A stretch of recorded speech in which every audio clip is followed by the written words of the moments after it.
Bienvenue, aujourd'hui on va s'intéresser à un objet qu'on a toutes et tous chez nous, mais auquel on ne pense quasiment jamais, le chauffe-eau. On sait qu'il est là, bien sûr, quelque part dans un placard à la cave, mais on ne s'en préoccupe que le jour où il n'y a plus d'eau chaude. Et pourtant, ce simple appareil, c'est le théâtre d'une bataille silencieuse, une bataille qui a un impact direct sur notre santé et aussi sur notre portefeuille. La source qu'on analyse aujourd'hui est un guide très pratique, mais notre mission, c'est d'aller un peu plus loin. On va essayer de révéler les secrets de ce chauffe-eau pour vraiment comprendre ce qui s'y joue. C'est une excellente façon de présenter les choses, parce que c'est vraiment ça. Derrière un geste aussi simple que chauffer de l'eau, il y a un véritable bras de fer. D'un côté du ring, si on veut, on a des menaces invisibles, des bactéries, qui n'attendent qu'une chose, c'est une baisse de garde pour proliférer. Et de l'autre côté, on a le gaspillage d'énergie et le risque bien réel de brûlure. Tout l'enjeu, c'est de trouver le point d'équilibre parfait dans ce compas. Et c'est justement cet exercice qu'on va décortiquer ensemble. J'aime bien cette image du ring. Alors, allons-y, entrons dans le premier round. Pour gagner ce combat, j'imagine qu'il faut connaître sa cible. Est-ce qu'il y a un chiffre magique, une température idéale à viser? Oui, absolument. Et la source est très très claire là-dessus, c'est notre point de repère. La plage de température clé, elle se situe entre 55 et 60 degrés Celsius. 55 et 60. Exactement. Et ce n'est pas un chiffre sorti du chapeau, hein. C'est la recommandation officielle, notamment de l'Office fédéral de la santé publique. C'est vraiment le point d'équilibre parfait, où on est gagnant sur les deux tableaux. Assez haut pour tuer les menaces, mais pas trop haut pour ne pas gaspiller d'énergie ou se brûler. Attendez, 55 à 60 degrés, ça me surprend un peu. Je pense que beaucoup de gens, et moi la première, seraient tentés de régler le chauffe-eau sur un mode éco, non? Genre à 40, 45 degrés en se disant qu'on fait un geste pour la planète, pour la facture. Et ce serait une erreur. Vous êtes en train de me dire que c'est une mauvaise idée. C'est plus qu'une mauvaise idée. C'est contre-productif et ça peut même être dangereux.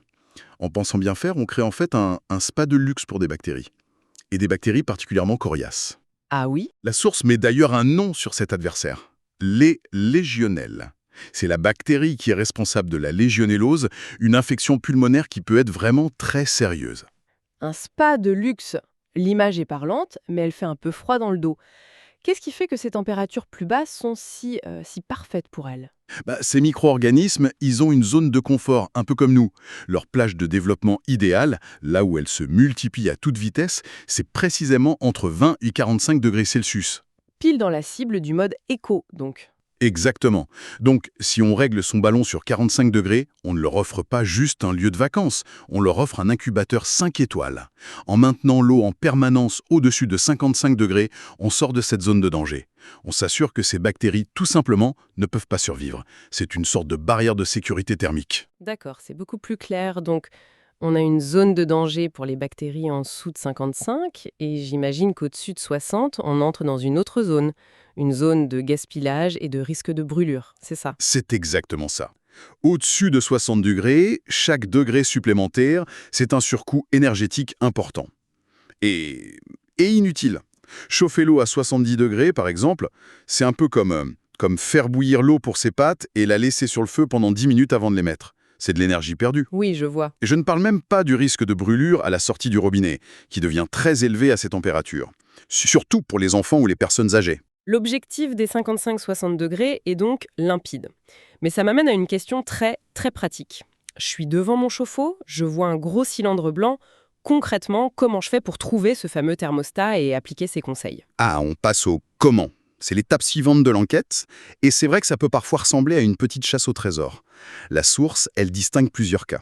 Le plus courant, c'est le chauffe-eau électrique classique. Dans ce cas-là, le thermostat, c'est une petite molette qui est souvent cachée derrière un capot en plastique tout en bas du ballon. D'accord, donc il faut... Faut s'armer d'un tournevis, oui, et parfois se mettre à quatre pattes. J'imagine la scène à genoux avec une lampe de poche, en train de chercher un bouton mystérieux. On se sent un peu agent secret du quotidien. C'est un peu ça, Eve. Heureusement, pour les appareils plus récents, comme les chauffe-eau thermodynamiques ou ceux avec une commande digitale, là, la mission est beaucoup plus simple. Tout se passe sur un écran de contrôle. C'est aussi facile que de régler un réveil. Ah, c'est plus moderne. Oui. Et puis, il y a le cas des chauffe-eau solaires. Là, le système est plus complexe, plus automatisé, mais la source précise qu'on y trouve souvent un mitigeur thermostatique en sortie, ce qui est une sécurité de plus pour être sûr que l'eau n'arrive pas bouillante au robinet après une journée de grand soleil. D'accord. Imaginons que j'ai le modèle classique, le plus courant. J'ai trouvé le capot secret, une fois que je l'ai ouvert, quelles sont les règles d'or pour ne pas faire de bêtises? La règle numéro 1, la règle absolue, avant même de toucher au tournevis, c'est la sécurité. On va au tableau électrique et on coupe le disjoncteur qui correspond au chauffe-eau. Impératif. C'est non négociable. On ne travaille jamais sur un appareil électrique qui est sous tension. Jamais. Une fois que le courant est coupé, là on peut tranquillement retirer le capot, accéder au thermostat. Et ensuite on ajuste la molette pour viser notre cible entre 55 et 60 degrés. Ça a l'air assez direct, mais ça me rappelle le chauffe-eau de mes grands-parents. La molette n'avait aucune indication en degrés. Il y avait juste des chiffres de 1 à 5. Personne n'a jamais su à quoi ça correspondait. On l'a laissé toujours sur 3, par défaut. C'est une erreur courante, j'imagine. C'est extrêmement fréquent et c'est un vrai piège. Qu'est-ce que ça veut dire 3, 45 degrés, 60, 52? C'est impossible à savoir à l'œil nu. La source est très pragmatique là-dessus. La première chose à faire, c'est de retrouver le mode d'emploi de l'appareil ou de chercher la référence sur le site du fabricant. Souvent, il y a un tableau de correspondance. Et si on ne trouve rien? On règle au hasard et on croise les doigts? Surtout pas. C'est là qu'intervient l'étape la plus importante, celle que presque tout le monde oublie, la vérification. C'est le moment police scientifique de notre enquête. J'aime bien ça. Après avoir fait le réglage, on referme tout, on remet le courant et on attend quelques heures, le temps que toute l'eau dans le ballon arrive à la nouvelle température. Ensuite, on prend un simple thermomètre de cuisine, on va au robinet le plus proche, on laisse couler l'eau chaude une petite minute et on mesure la température. Ah, d'accord. C'est la seule et unique façon d'être absolument certain de son réglage. C'est le principe du faire confiance mais vérifier. La mesure, c'est la clé. C'est un excellent conseil, vraiment. Alors, une fois qu'on a bien calibré son appareil dans la zone de sécurité, disons à 58 degrés, qu'est-ce que ça change concrètement pour le portefeuille Oran?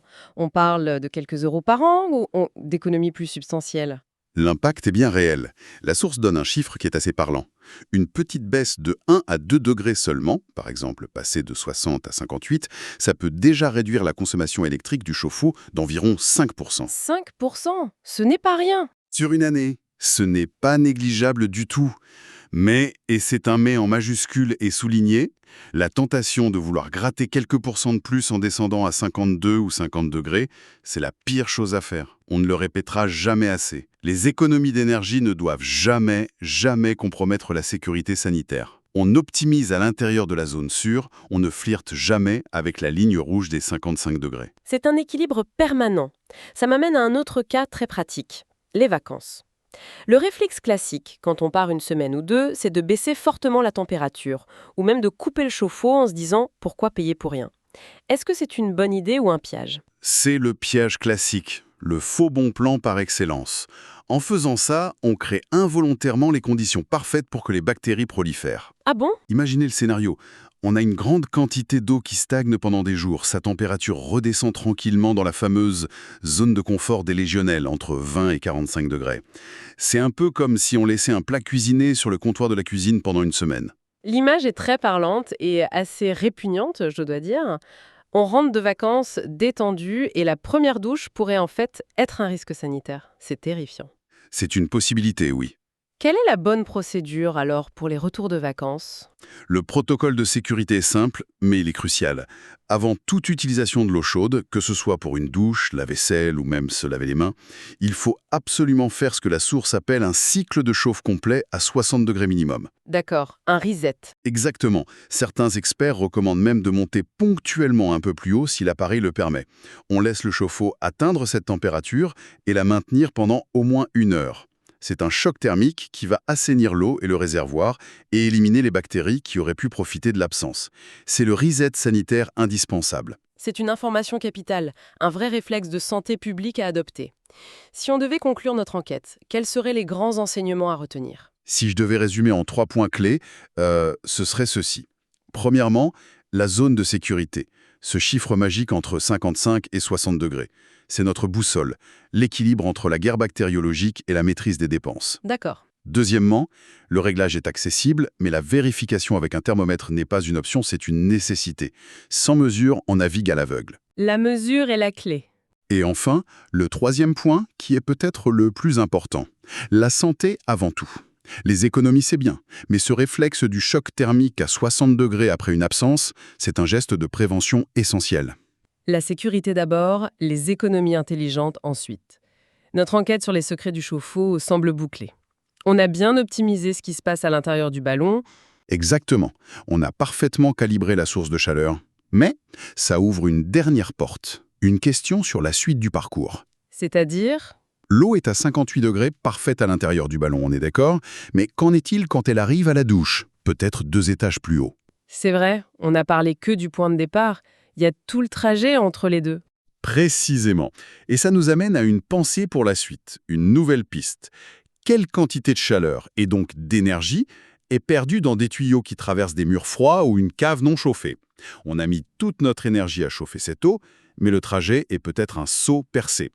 L'isolation de cette tuyauterie, est-ce que ce ne serait pas la prochaine étape logique pour allier encore plus efficacement économie et sécurité en s'assurant que ces précieux degrés si durement gagnés ne se perdent pas en route? C'est peut-être là que se cache le prochain grand gisement d'optimisation.